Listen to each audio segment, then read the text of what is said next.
Negative news messages. Even the best run businesses will sometimes make mistakes. You might have to apologize for mistakes in orders, the rudeness of employees, overlooked appointments, pricing errors, faulty accounting, defective products, or jumbled instructions. As a company representative, you may even have to respond to complaints voiced about your organization on social media or consumer comment websites. It's always difficult to deliver negative messages in the workplace. We're going to talk about some strategies on how to do that. Every business person must occasionally deliver negative news.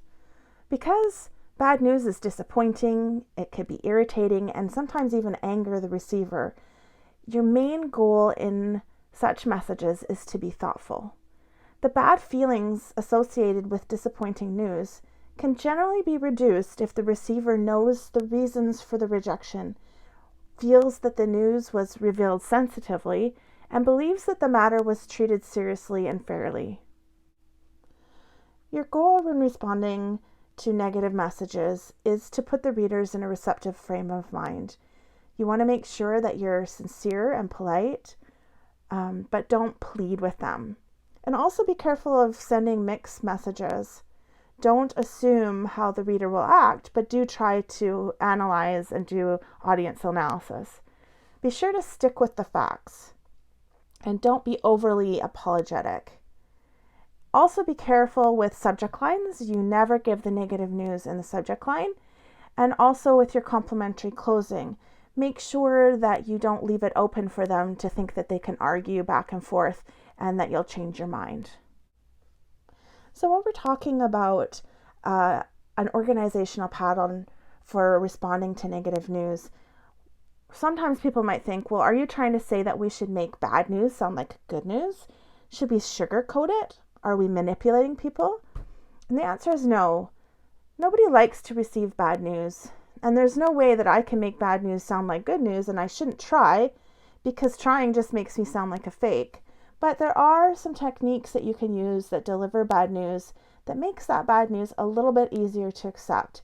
And it also makes you look like someone who truly cares about your customers, your employees, your supervisor, or whomever you're delivering the bad news to. So the first thing to do when delivering bad news, before you open your mouth and put pen to paper, is to think about the person who's about to get the bad news. Really put yourself in this person's position. Think about what they're going to feel when they hear this bad news. So before giving the bad news, some questions to ask yourself are, how well do you know the person you're communicating with? And who is this person? Are they a client? Are they your boss? Or so on. You also want to ask, how much information can you safely disclose? Or how prepared is the reader for the bad news? How much resistance do you anticipate? How adversely will the bad news affect the reader? And any other factors that you think you might need to consider when you're doing your audience analysis. So let's look at an example. Let's imagine you work in a mechanic shop and you've just told a customer who is a young single father that the car part he needs is going to cost twice as much as expected. So this is the bad news you're going to have to share. How do you think he's going to feel? What are the emotions he's going to feel? So think about it from his perspective. So probably he's going to feel worried that he won't be able to pay all of his bills. Maybe he'll feel worried that he can't drive his kids to school. Maybe he'll feel angry that you didn't tell him earlier when he could have budgeted for the cost. You need to understand how he's going to feel in order to deliver your message compassionately. So here's your top goals when you're communicating negative messages. First, explain clearly and completely. Your message should be so clear that the receiver understands and hopefully accepts the bad news. The receiver should not have to call or write to clarify the message. Second, project a professional image. Your message should project a professional and positive image of you and your organization. Even when angry customers use a threatening tone or overstate their claims, you must use polite language, control your emotions, and respond with clear explanations of why a negative message was necessary. Third, convey sympathy and sensitivity. Negative news is more easily accepted if it is delivered sensitively. Use language that respects the receiver and attempts to reduce bad feelings. Accepting blame where appropriate and apologizing goes far in smoothing over negative messages. But avoid creating legal liability or responsibility for you or your organization, for example, by making promises you can't keep. Fourth, be fair. Show that the situation or decision was fair, impartial, and rational. Receivers are far more likely to accept negative news if they feel they were treated fairly. Fifth, maintain friendly relations. Make an effort to include statements that show your desire to continue pleasant relations with the receiver. And sixth, timely. Communication is spread quickly nowadays, so timeliness is extremely important when communicating in negative situations. Don't wait. When writing a bad news message, there are two approaches you can use, or organizational patterns. You can use the direct pattern or you can use the indirect pattern.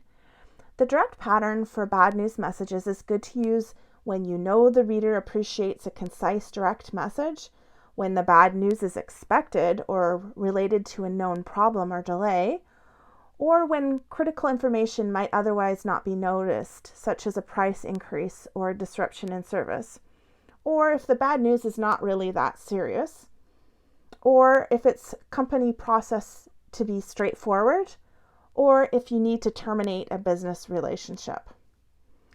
Whereas the direct approach front loads the message with the bad news, the indirect approach takes a more cushioned approach. It's a better approach to use when you don't know the reader well, when the bad news isn't anticipated by the reader, when you anticipate a strong negative reaction from the reader. It gradually eases the reader into the message and reduces the impact of the bad news. So the direct approach works best when the receiver of the communication is accepting of the news or expects the negative outcome. In the direct method, the message opens up with the bad news, then an explanation is given, and finally some positive news to complete the message. So here's an example of a letter from RBC Bank informing customers of changes to service fees and accounts. Now, this may be somewhat bad news, but it's something that they want to make sure that their customers are aware of. So they're using the direct approach. So you'll see that they start out by telling about the news. Effective June 1st, 2018, we are making changes to our service fees and accounts.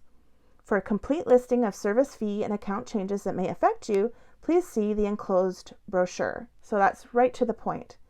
Then they give a little bit of details. At RBC, we are committed to providing you with a wide range of products and services that offer you flexibility, convenience, value, and choice.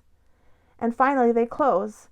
Should you have any questions, you can visit us at any RBC Royal Bank branch or call 1-800-ROYAL-11.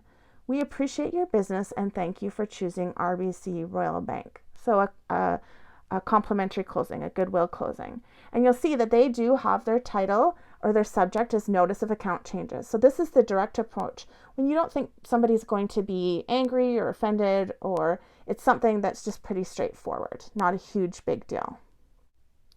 So here's the indirect method. Although you probably won't make receivers happy when delivering negative news, you can reduce their resentment by structuring your message sensitively. To do so, indirect negative messages should contain some or all of these components: the buffer, reasons, bad news, and closing. The indirect method is an approach where negative news is delivered with a positive buffer statement before proceeding with the bad news. Let's look at this further. A buffer statement is a sentence that is used to cushion or soften the bad news. A buffer is a device that reduces shock or pain. First, you want to start with a greeting that does not relate to the bad news. If you open with the bad news immediately, you can lose your reader. They tune you out. They stop listening before you've even gotten your message across. Now, the buffer isn't intended to mislead the reader. Readers will hear the buffer and think, oh, I think bad news is coming, but it eases them into the message. It's the same thing as asking someone to sit down before you give them a troubling piece of news. So some buffer statements you can try are using the best news, giving them a compliment, showing appreciation, or some aspect of agreement, maybe having some facts, showing understanding, or perhaps even an apology. Let's look at some examples. So this first example, let's say that you've been asked to speak for the Canadian Red Cross, but you're unable to do it. So you're going to start out with this an example by paying them a compliment. And you say, I admire the Canadian Red Cross for its disaster response efforts in Canada and overseas. I'm honored that you asked me to speak Friday, November 5th. So you've praised the receiver's accomplishments, organizations, or efforts, but you do so with honesty and sincerity. Then the next part, and you're going to have to tell them the reasons why you can't attend. But this is a good buffer. In this buffer, you can see that they're showing understanding for the reader. So they said, we know you expect superior performance from all of the products you purchase from Office City. That's why we're writing personally about the Excel printer cartridges you recently ordered. Then they would go on to tell whatever bad news they had. Here's a third example of giving an apology. I apologize for the frustration our delay caused you. As soon as I received your message, I began looking into the cause of the delay and realized that our delivery tracking system must be improved. So sincere apologies often work, and apologies to customers are really important if you or your company have made an error. They don't cost anything, and they go a long way in soothing hard feelings. Make sure that you apologize sincerely, accept responsibility, but use good judgment. Don't admit blame if it might prompt a lawsuit. Here's an example of a buffer statement that's not very good. What's wrong with this? We are very happy to receive your recent request for a refund of the purchase price of your new XJL copier, the model Consumers Annual ranked top for efficiency and customer satisfaction. Well, if you know you're going to be giving them bad news, this might give them the wrong impression when you say we're very happy. They might be expecting you to say yes, and they'll be angry when they find out the negative news. What's wrong with this buffer statement? We're so very sorry that we won't be repairing your poorly functioning air conditioning system. So what is wrong with this buffer statement? We're so very sorry that we won't be repairing your poorly functioning air conditioning system. Well, this is too apologetic and sounds insincere. The reader might think, if you're really sorry, then you would fix it. After the buffer, you want to include an explanation of the circumstances or facts that led to the bad news. Bad news is much harder to accept if it doesn't make sense. So give the reasons or facts, but don't give the bad news yet. We'll look at an example in a minute. After you've started with the buffer and then given the reasons, then you give the bad news in a cushioned way. Although you can't prevent the disappointment that bad news brings, you can reduce the pain somewhat by presenting the news sensitively. Position the negative news strategically by using the passive voice, maybe highlight the positive, or imply the refusal, or suggest a compromise or an alternative. After the bad news, include a goodwill closing statement that is some statement or message that anticipates a good relationship in the future, that closes the message, that suggests there is nothing more to be said about this topic, but that you hope to have good relations with this person in the future. So, for example, good wishes. We want you to know your contribution here has been highly valued, and we wish you all the best as you look for rewarding work in a different setting. Please be in touch with your manager about securing a reference. Or forward-looking. Thank you for your bid. We look forward to working with your talented staff when future projects demand your special expertise. Or special offers. When customers complain, primarily about food products or small consumer items, companies often send coupons, samples, or gifts to restore confidence and to promote future business. But be careful with this one. Sometimes the customer is being unreasonable and you don't want to reward them. Here are a couple of examples of goodwill closes.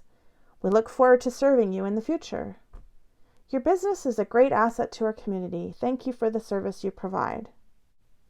Here's another Goodwill closing example. Thank you for your loyalty and for sharing in our efforts to make White Mountain frozen entrees the best they can be. We appreciate your input so much that we'd like to buy you dinner. We've enclosed a coupon to cover the cost of your next entree. So let's put it all together for a good example of a negative news message. Thank you for your order. We appreciate your interest in our product. This item has been unexpectedly popular with over 10,000 requests on the day you placed your order. This unexpected increase in demand has resulted in a backorder situation. We will fulfill your order received at 11:59 p.m. on September 20th, 2018 in the order it was received. We anticipate that your product will ship next Monday.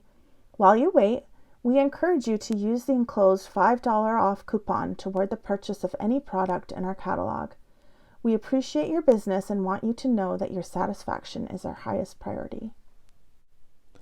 I like this quote, to be agreeable while disagreeing, that's an art. The tone, the word choice, and the indirect approach when dealing with negative news messages can still help you maintain a positive relationship with the people you're communicating with, even if they don't really like the news.